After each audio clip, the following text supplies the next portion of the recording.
আমরা দেখেছি আজকে অভিষেক বন্দ্যোপাধ্যায় যারা নিহত হয়েছেন এই ভোট পরবর্তী হিংসায় তাদের সঙ্গে দেখা করতে গেছিলেন এবং সেখানে গিয়ে হামলার শিকার হয়েছিলেন।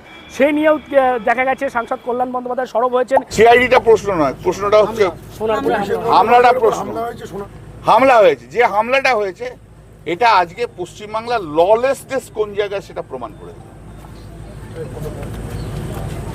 ললেসনেস কোন জায়গায়? অভিষেকের সিকিউরিটি আগে তুলে দিয়েছিল, একটা জেড প্লাস সিকিউরিটি।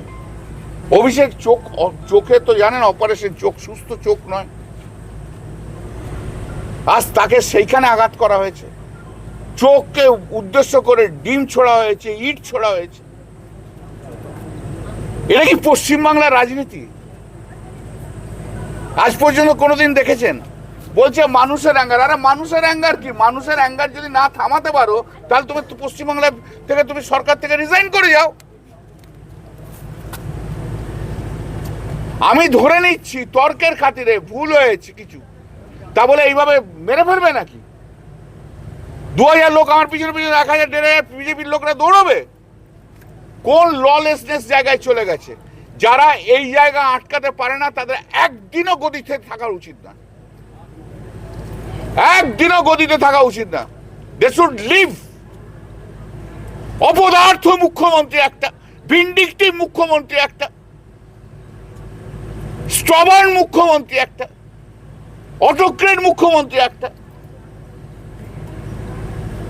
ওর মধ্যে একটা রাগ রয়েছে অভিষেকের ওপর, তৃণমূলের ওপর। তাদেরকে খতম করতে হবে।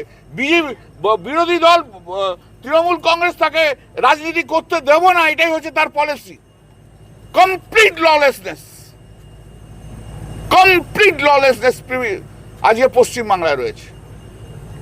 মানুষ দেখছে। আপনারাও তো সাংবাদিক, দীর্ঘদিন ধরে সাংবাদিকতা করেছেন, কোনোদিন পশ্চিমবাংলায় এই হাল দেখেছেন? আজ পশ্চিমবাংলায় 1 মাসও হয়নি, 21 দিনে 22 দিন না 23 দিন, তার মধ্যে এই অবস্থা। এটা অপদার্থ সরকার বসে রয়েছে পশ্চিমবাংলায়, ভিন্ডিকটিভ সরকার। তিনি বলেছেন অভিষেক বন্দ্যোপাধ্যায়ের এমনিতেই চোখে চোট রয়েছে এবং সেখানে তাকে প্রথমে তার নিরাপত্তা তুলে নেওয়া, তারপর একেবারে ফিল্ডে গিয়ে যখন তিনি দলের জন্য কাজ করতে যাচ্ছেন তখন তাকে উদ্দেশ্য করে এরকম হামলা করা, এটা কিন্তু একেবারে ইচ্ছাকৃত হচ্ছে, যেটা কিন্তু মেনে নেওয়া যায় না। এবং 2029-এর মধ্যেই তারা কিন্তু বিজেপিকে এখান থেকে বা দেশ থেকে উৎখাত করবেন, এমনটাই কিন্তু বললেন তৃণমূল এই শ্রীরামপুরের সাংসদ কল্যাণ বন্দ্যোপাধ্যায়। আপনারা কি বলবেন এই প্রসঙ্গে? অবশ্যই কমেন্ট করুন কমেন্ট বক্সে। এরকম আরও খবর পেতে নজর রাখুন ডিএনএন বাংলা। ডিএনএন বাংলা সবার মনে, সবার খবর।